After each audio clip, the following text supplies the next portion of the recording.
All right, everyone, welcome back into another NFL DFS video. My name is Polzin with 9to5 Sports. Going to be breaking down this Week 12 showdown slate between the Steelers versus the Colts. Now, this is going to be a fun showdown slate, just given the fact that we don't have a direct lineup path. There are a lot of quality of price point plays that we can be on, so there's not a direct lineup path in which you need to be on. The plays are not clear and obvious. If this were an NFL review, that's what they would come out and say. The play is going to stand. It wasn't clear and obvious. So I'm excited for this one. If you guys enjoy this coverage, make sure to give a like and subscribe. Trying to get to 5,000 subscribers before the new year. All right, let's get into it. So the interesting play, and I'll start with the Pittsburgh Steelers, is going to be Najee Harris. Okay, Najee Harris with Jaylen Warren out played in 90% of the snaps. Okay, he was basically on the field the whole time. They don't like Benny Snell there, apparently. Benny Snell didn't look terrible in the preseason, so it wouldn't be shocking to see him either, but apparently they don't like him. So Najee Harris could be that guy. And if you look at the last two games, really since their bye week, he has been good. 20 carries 2 weeks ago, 99 yards. 5 yards per carry. Didn't get that many targets. That was kind of strange. But then against Cincy, 90 yards, also 20 carries, and 6 targets. Okay, this is what I mean, where it's like, it's difficult. Like, given this and given those snaps, if we're locking in 20 plus opportunities and 90% of the snaps, yes, give me Najee Harris. But it's also like we saw what he was at the beginning of the season. Not that great. Although a consistent player, it's difficult, you know, and I'll show you guys different lineup paths as to which you can play Najee Harris or not play Najee Harris. And then looking at Deontay Johnson as well. Deontay Johnson is very cheap, guys. I know the production hasn't exactly been there the last few games, and the targets have been down lately as well. And coming off the bye week, only 5 targets the last 2 weeks. That is pretty shocking. And the matchup is difficult against the Colts. But he is playing 90% of the snaps. So we can get a receiver number 1 in an offense playing 90% of the snaps at 7.6 on a showdown slate. That is very intriguing as well. That is the difficult part about this slate. It's like you're giving me cheaper price point plays kind of just because of the matchup, and it's tough. So I do like Deontay Johnson. You just hope that floor game is there, but neither of these two are must plays, and that's kind of the difficult part. And you will see I have kind of just been ending up on the Colts a little bit more really than I'm comfortable with. And for me, like, I'm either playing Deontay Johnson or George Pickens. I don't think I'm playing both of them. Pickens is not playing as many snaps as Deontay Johnson. Pickens is playing about 70 to 86% of the snaps, okay? Whereas Deontay Johnson is just on the field a ton. One player that I think is going to be an insanely good value is Steven Sims Jr., guys. He's playing about 40% of the snaps, and we can see they have kind of tried to replace Chase Claypool with Steven Sims a little bit, giving him a couple of carries, giving him a few targets. There have been some manufactured touches going his way, and if we can get some manufactured touches at $200, that's an extremely cheap price point. And I just kind of like the fact that, once again, if those manufactured touches are going to be there for him again, he should be locked into at least a couple of points. And at $200, that opens up a lot. That allows you to pay up for all the studs if you want to. That allows you to pay up for a quarterback. You know, I haven't found a lineup path in which I needed to play him. I want to, though. Okay, and as the day goes on, I'll definitely find one that's both logical and has upside. So I don't mind him, but not like a lock and load. Zach Gentry, a guy that's been playing about 50% of the snaps as well. Not a terrible value. I'd rather play Steven Sims, though.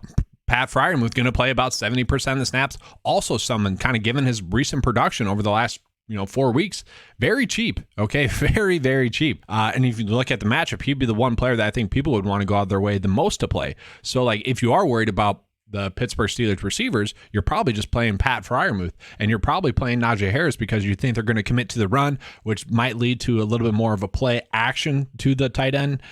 So Pat Freiermuth firmly in play as well. But, that's really it. For me, kind of the pecking order for the Steelers is going to be Najee Harris, Deontay Johnson, or Pickens, but I like Deontay Johnson the most, and then Pat Freiermuth, and then if we have to, Steven Sims Jr., probably not going to be playing Kenny Pickett, although he has been a consistent fantasy producer as well. I just think we're asking a little bit too much for him. Could get to 18 DK points and wouldn't really be shocking, but I don't really trust that. And I do think the Steelers have a good chance to get home against Matt Ryan. I think they have a good chance to get a few sacks. It wouldn't be surprised to see him get like 4 sacks or something. And if they are getting pressure, then they should be able to get a couple of turnovers as well. So I do expect the defense to be in play today. And then looking at the Colts side of the football, a fun kind of team right now, really. Jonathan Taylor back, playing a lot, over 20 opportunities per game the last 2 games off of their bye week as well. Or he didn't play. Sorry, he didn't play. Deion Jackson played that. but like he has looked like the best running back. I don't like to say like direct takes like that, like, oh, he has looked like the best running back since the last 2 weeks, because that might make some people a little bit upset and whatnot. But he has looked like a top running back in the league, like we all expected. Like everyone drafted him to be in fantasy football season leagues. Okay, that was a tough matchup against the Eagles. Now he gets a little bit better of a matchup against the Pittsburgh Steelers. I expect him to get, around 20 DK points in this one. He is someone that you can put in the captain spot as well. Do like the fact that they are giving him a few targets as well. It's going to be tough to avoid Jonathan Taylor tonight. And then Michael Pittman Jr. as well, one of those players that I think we just have to play. Like Deontay Johnson, he's playing 90% of the snaps, but the targets continue to be there for him, and he's been a very consistent fantasy producer. Really, the only thing with him is that he is due for a big game. I mentioned on yesterday's video, Miles Sanders kind of due for an uptick in touchdowns. It seems like chasing these guys that are due for big games is what you want. George Kittle, last week, it's kind of what you want to do. So I do think a huge game could be there for Michael Pittman. He is one of those players that I'm just trying to play in all my builds. And then Paris Campbell. Paris Campbell has looked so good lately. It seems like each week it should be Alec Pierce like taking over for Paris Campbell. And then each week, Paris Campbell just continues to make a play that says, all right, more playing time for you, Campbell. So he's someone that's firmly in play, playing about 80% of the snaps. I do like him as a play, but really for me, it does come down to I'm either playing Campbell or Pierce in a build. Because Pierce is very cheap, especially compared to Campbell, okay? And Pierce has looked good. He got 8 targets last week. The production hasn't been there recently. That is the biggest worry, although I do think that's a little bit flukish. Like, it wouldn't be shocking to see him have a great game. He's playing about 65 to 71% of the snaps. So there is a snap difference between Campbell and Pierce. Campbell is the receiver number 2. Pierce is the receiver number 3, snap count-wise, okay? So that should be the pecking order that you want to attack him with, but given the price point of Pierce, I've kind of been playing him a little bit. Deion Jackson, someone you could play, probably going to get right around 3 to 4 targets. That'd be the only reason you're playing him. I really love the price point of Mo Alley Cox. Okay, Kyle Granson, the rookie tight end that the Colts really like, he is doubtful tonight, and that's going to open up some snaps. Now, Mo Alley Cox is already playing about 50 to 60% of the snaps. If he can get about 10% more snaps, maybe 70, 75% of the snaps, that would be huge, because that would mean maybe a couple more targets going his way. If he can get 4 targets, maybe get 4 receptions for 7 or so DK points, I would take that at this price point, with the upside for him to potentially catch a touchdown as well. At least with the Colts, there's not like a cheap player that we need to be on, so that's a good thing. So, I guess you could play Mo Alley Cox here. I don't like that. So I'll show you guys a couple of builds that I came up with, and then I'll begin out of here. So build 1 was kind of just that, trying to fit the Colts players in there, and you guys will see, like, it is tough to fit the Steelers players in there. So I went with Pierce in the captain spot, hoping for a touchdown there. Educated guess there, but I do want to play JT Pittman, Najee, and I got Deontay Johnson in there, and then ended up on Mo Alley Cox. Not a perfect build, but an all right build. Then the other one was fitting who I think will be the top scorer on the slate. That's going to be Michael Pittman.